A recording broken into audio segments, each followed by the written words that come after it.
Hi hello friends, welcome back to my YouTube channel Shri ವಾಗ್ ಮಿಲಾಗ್ಸ್. ಎಲ್ಲರಿಗೂ ನಮಸ್ಕಾರ. ಬನ್ನಿ ಇವತ್ತಿನ ವಿಡಿಯೋದಲ್ಲಿ ಮೊಸರನ್ನ ಯಾವ ಥರ ಪ್ರಿಪೇರ್ ಮಾಡ್ಕೊಳ್ಳೋದು ಅಂತ ನೋಡೋಣ. ಇವಾಗ ನಾನು ತೋರಿಸ್ಕೊಡ್ತಾ ಇರುವ ವಿಧಾನದಲ್ಲಿ ಪ್ರಿಪೇರ್ ಮಾಡಿಕೊಂಡ್ರೆ ಅಂತೂ ಒಂದಿನ ಫುಲ್ ಇಟ್ಕೊಂಡು ತಿಂದ್ರೂ ಹುಳಿ ಬಂದಿರಲ್ಲ, ತುಂಬ ಚೆನ್ನಾಗಿರುತ್ತೆ. ನಾನು ಇದಕ್ಕೆ ಈರುಳ್ಳಿ ಸ್ವಲ್ಪ ಸೇರಿಸ್ಕೊಂಡಿದ್ದೀನಿ ಒಗ್ಗರಣೆಗೆ. ನೀವೇನಾದರೂ ದೇವಸ್ಥಾನಕ್ಕೆ ಪ್ರಸಾದಕ್ಕೆ ಇಲ್ಲಾಂದರೆ ದೇವ್ರ ಮುಂದೆ ನೈವೇದ್ಯಕ್ಕೆ ಏನಾದರೂ ಪ್ರಿಪೇರ್ ಮಾಡ್ಕೊಳ್ಳೋ ಥರ ಇದ್ದರೆ ಈರುಳ್ಳಿ ಸ್ಕಿಪ್ ಮಾಡಿಕೊಂಡು ಪ್ರಿಪೇರ್ ಮಾಡ್ಕೊಳ್ಳಿ. ಇವಾಗ ಯಾವ ಥರ ಪ್ರಿಪೇರ್ ಮಾಡ್ಕೊಳ್ಳೋದು ಅಂತ ನೋಡೋಣ. ಮೊಸರನ್ನ ಪ್ರಿಪೇರ್ ಮಾಡ್ಕೊಳ್ಳೋಕ್ಕೆ ಫಸ್ಟಿಗೆ ರೈಸ್ ಪ್ರಿಪೇರ್ ಮಾಡಿಕೊಂಡು ಸೈಡ್ಗೆ ಎತ್ತಿಕ್ಕೋಬೇಕು. ಇಲ್ಲಿ ರೈಸ್ ಸ್ವಲ್ಪ ಸಾಫ್ಟಾಗಿ ಪ್ರಿಪೇರ್ ಮಾಡ್ಕೋಬೇಕಾಗುತ್ತೆ. ನಾವು ನಾರ್ಮಲಾಗಿ ರೈಸ್ ಪ್ರಿಪೇರ್ ಮಾಡ್ಕೋಬೇಕಾದ್ರೆ 2 ವಿಸಿಲ್ ಕೂಗಿಸ್ಕೊತೀವಿ. ಆದರೆ ಇದಕ್ಕೆ ಸಾಫ್ಟಾಗಿ ರೈಸ್ ಪ್ರಿಪೇರ್ ಮಾಡ್ಕೋಬೇಕಲ್ಲ, ಅದರಿಂದ 3 ಅಥವಾ 4 ವಿಸಿಲ್ ಕೂಗಿಸ್ಕೋಬೇಕಾಗುತ್ತೆ. ಇವಾಗ ಹಾಲು ಕಾಯಿಸ್ಕೊಳ್ಳೋಕ್ಕೆ ಸ್ಟವ್ ಆನ್ ಮಾಡಿಕೊಂಡು ಒಂದು ಪಾತ್ರೆ ಇಟ್ಕೊಂಡು 1 ಗ್ಲಾಸ್ ಹಾಲು ಸೇರಿಸ್ಕೊಂಡು 1 ಗ್ಲಾಸ್ಗೆ 1 ಗ್ಲಾಸಷ್ಟು ನೀರು ಸೇರಿಸ್ಕೊಳ್ಳೋಣ. ಇವಾಗ ಸ್ಟವ್ನ ಮೀಡಿಯಮ್ ಫ್ಲೇಮ್ನಲ್ಲಿ ಇಟ್ಕೊಂಡು 4 ರಿಂದ 5 ನಿಮಿಷ ಚೆನ್ನಾಗಿ ಹಾಲು ಕುದಿ ಬರಬೇಕು. ಅಲ್ಲಿ ತನಕ ಚೆನ್ನಾಗಿ ಕುದಿಸ್ಕೊಳ್ಳೋಣ.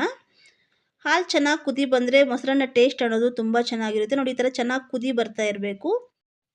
ಇವಾಗ ಫಸ್ಟೇ ಪ್ರಿಪೇರ್ ಮಾಡಿ ಇಟ್ಕೊಂಡಿದ್ದೀವಲ್ಲ ಆ ರೈಸ್ ಇದಕ್ಕೆ ಸೇರಿಸ್ಕೊಂಡು ಚೆನ್ನಾಗಿ ಮಿಕ್ಸ್ ಮಾಡಿಕೊಂಡು ಒಂದು 3 ರಿಂದ 4 ನಿಮಿಷ ಚೆನ್ನಾಗಿ ಕುದಿಸ್ಕೊಳ್ಳೋಣ. ರೈಸ್ ಸೇರಿಸ್ಕೊಂಡ್ಮೇಲೆ ಸಮೇತ ಒಂದು 3 ರಿಂದ 4 ನಿಮಿಷ ಕುದಿಸ್ಕೋಬೇಕಾಗುತ್ತೆ. ಚೆನ್ನಾಗಿ ಮಿಕ್ಸ್ ಮಾಡ್ಕೊತಾ ಇರಬೇಕು ಅವಾಗವಾಗ, ಇಲ್ಲಾಂದರೆ ತಳ ಹಿಡಿಯುತ್ತೆ. ನೋಡಿ, ಈ ಥರ 3 ರಿಂದ 4 ನಿಮಿಷ ಚೆನ್ನಾಗಿ ಕುದಿಸ್ಕೊಂಡು ಸ್ಟವ್ ಆಫ್ ಮಾಡಿಕೊಂಡು ಒಂದು ಹಾಫ್ ಆನ್ ಅವರ್ ತಣ್ಣಗಾಗೋಕ್ಕೆ ಬಿಟ್ಬಿಡೋಣ. ಇವಾಗ ಹಾಫ್ ಆನ್ ಅವರ್ ಬಿಟ್ಕೊಂಡು ನೋಡ್ತಾ ಇದ್ದೀವಿ. ಹಾಲು ಅನ್ನ ಎರಡು ಚೆನ್ನಾಗಿ ಹೊಂದ್ಕೊಂಡು ಗಟ್ಟಿಯಾಗಿದೆ, ತಣ್ಣಗೆ ಸಮೇತ ಆಗಿದೆ. ಇವಾಗ ಇದನ್ನು ಸೈಡ್ಗೆ ಎತ್ತಿಕೊಂಡು ಒಗ್ಗರಣೆ ಪ್ರಿಪೇರ್ ಮಾಡ್ಕೊಳ್ಳೋಣ.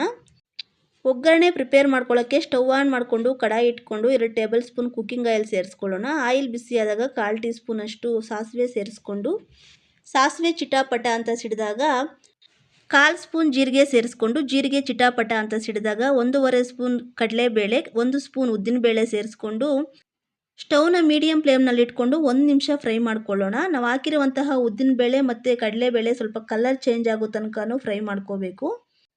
ಇವಾಗ ಸ್ವಲ್ಪ ಗೋಡಂಬಿ ಸೇರಿಸ್ಕೊಂಡು ಒಂದು 30 ಸೆಕೆಂಡ್ಸ್ ಫ್ರೈ ಮಾಡ್ಕೊಳ್ಳೋಣ. ಗೋಡಂಬಿ ನಿಮ್ಗೆ ಇಷ್ಟ ಇದ್ದರೆ ಸೇರಿಸ್ಕೊಳ್ಳಿ, ಇಲ್ಲಾಂದರೆ ಸ್ಕಿಪ್ ಮಾಡ್ಕೊಳ್ಳಿ.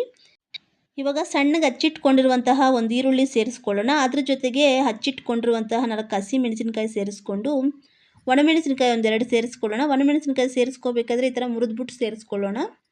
ನೋಡಿ, ಅರ್ಧ ಸ್ಪೂನಷ್ಟು ಶುಂಠಿನ ಈ ಥರ ಸಣ್ಣ ಸಣ್ಣದಾಗಿ ತುರಿದುಕೊಂಡು ಸೇರಿಸ್ಕೊಳ್ಳೋಣ. ಹಾಗೆ ಸ್ವಲ್ಪ ಕರಿಬೇವು ಸೊಪ್ಪು ಸೇರಿಸ್ಕೊಂಡು 45 to 50 ಸೆಕೆಂಡ್ಸ್ ಫ್ರೈ ಮಾಡ್ಕೊಳ್ಳೋಣ. ಈರುಳ್ಳಿ ಏನಿದಕ್ಕೆ ತುಂಬ ಸಾಫ್ಟಾಗಿ ಫ್ರೈ ಮಾಡ್ಕೋಬೇಕಾಗಿಲ್ಲ.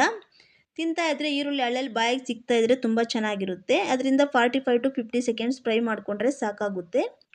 ನಾನು ಫಸ್ಟಿಗೆ ಹೇಳಿದ್ದೀನಿ, ನೀವೇನಾದರೂ ದೇವ್ರಿಗೆ ನೈವೇದ್ಯಕ್ಕೆ ಇಲ್ಲಾಂದರೆ ಪ್ರಸಾದಕ್ಕೆ ಪ್ರಿಪೇರ್ ಮಾಡ್ಕೊಳ್ಳೋ ಥರ ಇದ್ದರೆ ಈರುಳ್ಳಿ ಸ್ಕಿಪ್ ಮಾಡಿಕೊಂಡು ಪ್ರಿಪೇರ್ ಮಾಡ್ಕೊಳ್ಳಿ.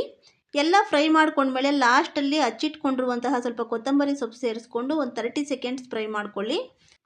ನೋಡಿ, ಎಲ್ಲ ಈ ಥರ ನೀಟಾಗಿ ಫ್ರೈ ಮಾಡಿಕೊಂಡು ಸ್ಟವ್ ಆಫ್ ಮಾಡಿಕೊಂಡು ಒಂದು 5 ನಿಮಿಷ ತಣ್ಣಗಾಗೋಕ್ಕೆ ಬಿಡೋಣ.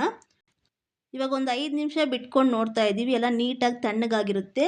ಇವಾಗ ನಾವು ಫಸ್ಟಿಗೆ ಪ್ರಿಪೇರ್ ಮಾಡಿ ಇಟ್ಕೊಂಡಿದ್ದೀವಲ್ಲ ರೈಸು ಮತ್ತು ಹಾಲು ಚೆನ್ನಾಗಿ ಕುದಿಸ್ಕೊಂಡು ತಣ್ಣಗೆ ಮಾಡಿ ಇಟ್ಕೊಂಡಿದ್ದೀವಲ್ಲ, ಇದ್ರ ಜೊತೆಗೆ ಈ ಒಗ್ಗರಣೆನ ಸೇರಿಸ್ಕೊಳ್ಳೋಣ.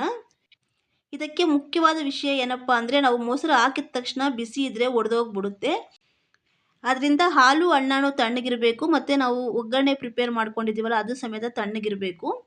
ಇವಾಗ ಮೊಸರು ಸೇರಿಸ್ಕೊಂಡು 1 ಕಪ್ ಮೊಸರಿಗೆ 1 ಕಪ್ಪಷ್ಟು ವಾಟರ್ ಸೇರಿಸ್ಕೊಂಡು ರುಚಿಗೆ ತಕ್ಕಷ್ಟು ಸಾಲ್ಟ್ ಸೇರಿಸ್ಕೊಳ್ಳೋಣ.